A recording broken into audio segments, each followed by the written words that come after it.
The slap cracked across the nurse's cheek, before the words even finished leaving her mouth. Amara didn't plan it. Her hand moved before her brain caught up, before the pain in her lower back could remind her she was 8 months pregnant, before the fluorescent lights of triage could stop buzzing in her ears.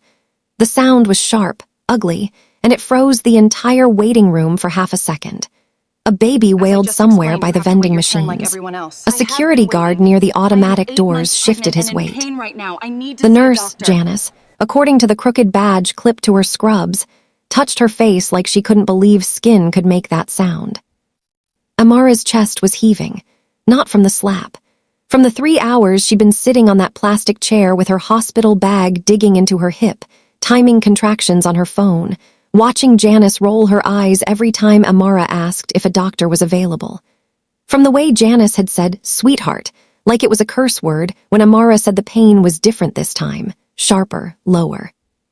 From the clipboard Janice slapped down on the counter 10 minutes ago with a pen and a muttered, "Fill this out and sit down, we're backed up." "You can't do that," Janice said, voice low, but it shook. Her cheek was already blooming red. "You just assaulted me." "I asked for a doctor 3 times, Amara said. Her voice didn't shake. It came out flat, worn down to the bone. Sweat lined her upper lip despite the hospital AC.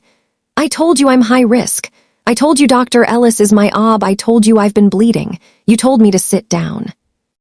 Janice opened her mouth, then closed it. Her eyes flicked to the waiting room where phones were already lifting, recording. A teenager whispered to his mom. An older man in a veteran's cap shook his head and looked away. "You don't get to dismiss me," Amara said, stepping closer to the triage window. Her right hand was still tingling. She pressed her left hand against the bottom of her belly where the baby was sitting low, heavy, angry. "I know my rights. I know I have the right to be seen. I know I have the right to a patient advocate. I know you don't get to decide if my pain is real." Janice swallowed. "Ma'am, you need to step back now or I'm calling security." "Call him," Amara said, nodding toward the guard who was already walking over, hand resting near his radio but not on it yet. "Call your manager too. Call Dr. Ellis, because I'm not sitting back down until somebody checks this baby." The guard was young, maybe 25, with a nameplate that said M. Reyes. He didn't look at Janice first.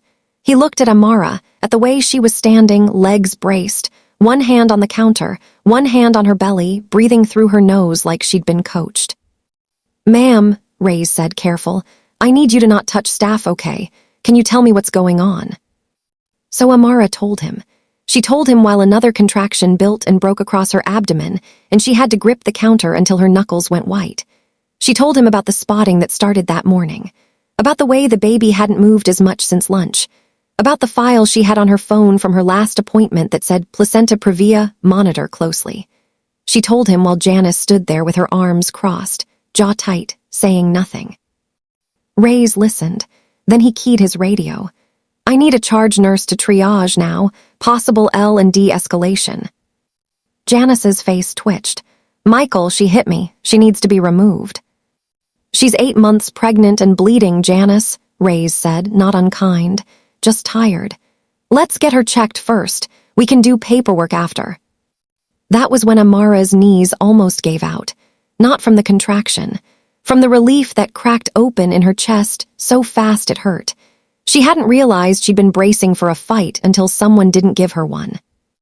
The charge nurse came fast, a black woman in her 50s with silver locks and a voice that sounded like it had delivered 1,000 bobbies. Her badge said Sharon DuBois, RN. She didn't look at Janice. She walked straight to Amara, took one look at her face and said, "Baby, when did the bleeding start?" 7 this morning, Amara said. Her throat was closing up now, all the adrenaline draining out and leaving shame and fear behind. "It wasn't a lot, just when I wiped, but then my back started hurting." Sharon nodded like Amara had given her the right password. "Okay, we're going back now. Michael, wheel her. Janice, I need to speak with you in my office after I get her settled." Janice's face went from red to gray. "She assaulted me, Sharon. There are cameras. I want to file a report." "Then you file it," Sharon said, already pulling a wheelchair from the wall. But first, we're going to make sure this mama and her baby are safe. That's the job. Sit." Amara sank into the chair because her legs really were done. Sharon threw a blanket over her knees and took the handles from Ray's. As they moved past the triage desk, Amara looked at Janice. She expected to feel victorious. She didn't. She just felt tired. "I'm sorry I hit you," Amara said. Her voice was barely above a whisper. "But I'm not sorry I made you listen." Janice didn't answer. The hallway to L&D was cold and smelled like bleach and rubber gloves. Every bump in the tile made Amara hiss. Sharon kept up a steady stream of talk, not questions, just talk. "You got a name, sweetheart." "Amara." "Amara, I'm Sharon. That, Michael, you got somebody we can call." "My husband, Deshaun. He's driving in from work. I told him not to leave yet because you guys said it was busy." Sharon made a noise in her throat. Next time you bleed, you don't wait for nobody to tell you it's busy, you hear me? You come in, you say I'm bleeding and I'm high risk, and you don't move until a doctor sees you. That's your right." Amara started crying then. Not pretty crying. The kind that comes from your stomach and makes your nose run. Sharon didn't tell her to calm down. She just pushed the chair faster and reached into her pocket for a pack of tissues. They got her into a triage room, and the next hour was a blur of blood pressure cuffs and monitors, and Sharon's hands, warm and sure, lifting Amara's shirt. The baby's heartbeat came through the Doppler fast and strong, and Amara sobbed again because she hadn't realized how scared she'd been of not hearing it. Dr. Ellis showed up 20 minutes later, still in his street clothes, because Sharon had called his cell. He was a tall man with kind eyes who'd been delivering bobbies for 30 years. He read the chart, looked at the ultrasound text screen, and put a hand on Amara's ankle. "You did the right thing coming in," he said. "Your placenta is low. You're going to stay with us tonight. We're going to watch you and baby, but you're both okay right now." Amara covered her face with her hands. "I hit a nurse." Dr. Ellis didn't flinch. "I heard. Sharon told me everything. We're going to deal with that, but first we're going to deal with you. One crisis at a time, okay?" Deshaun burst in 10 minutes later looking like he'd run from the parking garage. He was still in his work polo, Target logo stretched across his chest. He saw Amara, saw the monitors, saw her face, and dropped to his knees beside the bed. "Bae, what happened? Why you didn't call me sooner?" Amara couldn't answer. She just grabbed his hand and held on. Sharon gave them a minute, then came back with a clipboard and a different energy. The nurse energy was gone. This was something else. This was the woman who'd been a nurse for 30 years and had seen everything. "Amara," she said, pulling up a stool, "I need to ask you some questions, and I need you to be honest with me. Did Janice refuse to triage you?" Amara looked at Deshaun. He nodded, jaw tight. "Yes," Amara said. "I told her I was high risk. I showed her my phone with my chart. She said they were busy and I needed to wait. I waited 3 hours." "Did you tell her you were bleeding?" "Yes. She said a lot of women spot and gave me the clipboard." Sharon wrote something down. "Did she raise her voice to you? Did she touch you?" "No, she didn't look at me. Not really. Like I wasn't a person, like I was a problem." Sharon's pen stopped. She looked up, and for a second Amara saw something flash across her face that was older than anger. It was grief.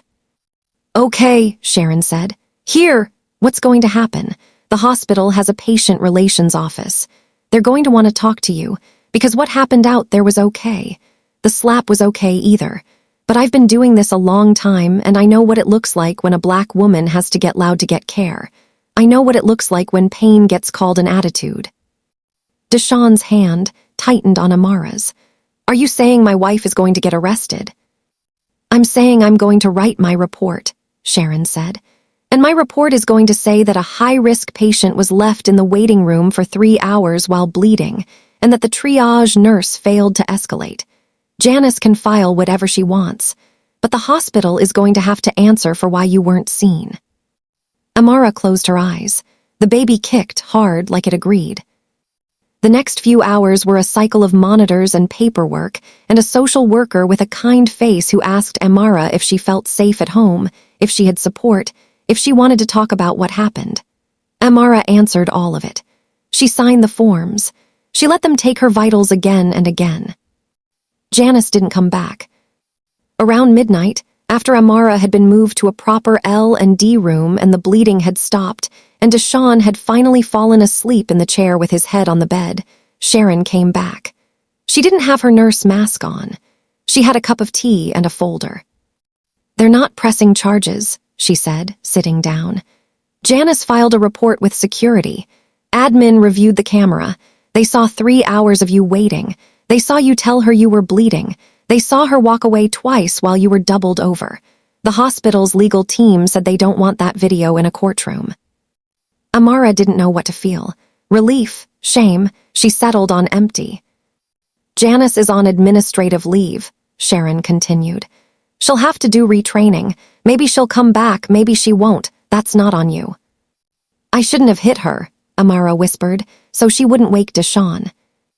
"No," Sharon said. "You shouldn't have, and if you ever do it again, I will be the first person to call security myself, but—" She leaned forward and her voice went soft. "I need you to hear me, Amara. You didn't hit her because you're violent. You hit her because you were scared and nobody was listening. That doesn't make it right, but it makes it human. And the system counts on Black women being human quietly. It counts on us being polite while we bleed. You were impolite, and now you're in a bed and your baby is safe, so you tell me if that was worth it." Amara thought about it. She thought about her mom, who died when Amara was 12 because a doctor sent her home with anxiety, and it was actually a heart attack. She thought about her cousin Keisha, who'd had to have an emergency hysterectomy at 26 because nobody believed her pain. She thought about the baby inside her, a girl, who she was going to name Layla. "I don't want Layla to have to slap anybody to be safe," Amara said. Sharon reached out and squeezed her hand. "Then you teach her her rights before she even needs them. You teach her to walk in like she owns the room. You teach her to ask for the charge nurse before she asks for a cup of ice. And if she ever has to get loud, you make sure she knows it's not her fault the room was built too quiet." They sat there for a while, drinking tea that had gone cold. On the monitor, Layla's heartbeat was a steady gallop. 3 days later, Amara was discharged with a stack of follow-up appointments and a number for the hospital's patient advocate. Janice didn't appeal. The hospital sent a letter. It was careful, legal, full of "we regret that your experience did not meet expectations." At the bottom, there was a line. "We have reviewed our triage protocols and implemented additional training on implicit bias and obstetric emergencies." Amara read it twice, then folded it up and put it in Layla's baby book. Not because it was an apology, because it was proof. 6 weeks later, Layla was born at 3:42 a.m. after 12 hours of labor. Dr. Ellis delivered her. Sharon was the nurse. Deshawn cut the cord. When they placed Layla on Amara's chest, she was screaming, furious, alive. Sharon checked her vitals, smiled, and said, "She's got your lungs." Amara laughed, and it hurt, and it was the best pain she'd ever felt. She didn't tell Layla the story for a long time. Not until Layla was 7 and came home from school crying because a teacher had said her hair was distracting. Amara sat her down, brushed her edges, and told her about the day her mommy got loud in a hospital.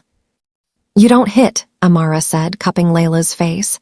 "Not unless somebody hits you first, but you do speak, you do stand.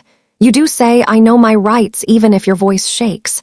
And if they don't listen, you find somebody who will. You keep finding them until the room changes."